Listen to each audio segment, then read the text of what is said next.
NCR में नाबालिग बच्चों के गायब होने की घटनाओं ने पूरे देश को कहीं ना कहीं झकझोर दिया है। हर दिन छोटे बच्चे और किशोरियां अचानक लापता हो रहे हैं और अब सामने आए हैं आंकड़े, वो भी चौंकाने वाले। जी हाँ, इस गंभीर समस्या की पोल कहीं ना कहीं खोल रहे हैं। क्या यह सिर्फ एक आंकड़ा है या समाज के लिए एक बड़ी चेतावनी है या संकेत है? तो चलिए आइए जानते हैं कि तकरीबन किस तरह के कितने मामले हैं जो अब तक सामने आ चुके हैं। देखिए, दिल्ली पुलिस और राष्ट्रीय बल अधिकार एवं संरक्षण आयोग के आंकड़े के अनुसार पिछले 10 सालों में तकरीबन 50,000 से अधिक नाबालिग बच्चे और किशोरियां गायब हो चुके हैं, जिनमें अकेले 37,000 महज लड़कियां हैं।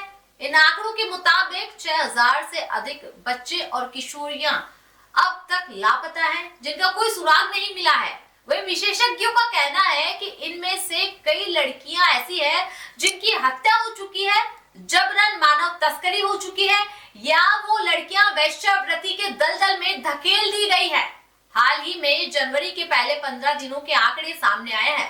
इस दौरान दिल्ली में तकरीबन औसतन 54 लोग गायब हैं, जिनमें 13 बच्चे प्रतिदिन गायब हो रहे हैं। 807 लोगों के लापता होने की सूचना मिली है, जिनमें 509 महिलाएं और लड़कियां थी, जबकि 298 पुरुष बताए जा रहे हैं। आंकड़े साफ कह रहे हैं कि बच्चों और किशोरों की सुरक्षा को लेकर स्थिति बेहद नाजुक बनी हुई है। पूर्व अध्यक्ष प्रियांक कानूनगो ने बताया है कि संकट की गंभीरता सिर्फ दिल्ली तक सीमित नहीं रह गई है, बल्कि एनसीआर के आसपास के जिले भी अब इसकी दायरे में कहीं ना कहीं आने लगे हैं।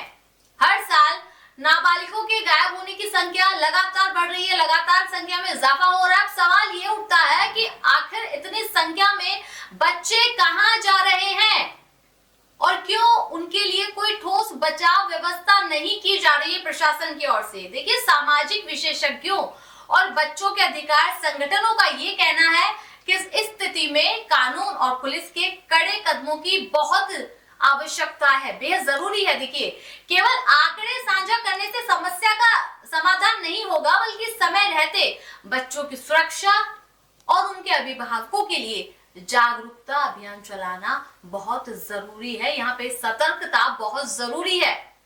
दिल्ली और एनसीआर में नाबालिगों के गायब होने की यह समस्या केवल एक परिवार की त्रासदी को नहीं दर्शाता है, बल्कि पूरे समाज के लिए चेतावनी है।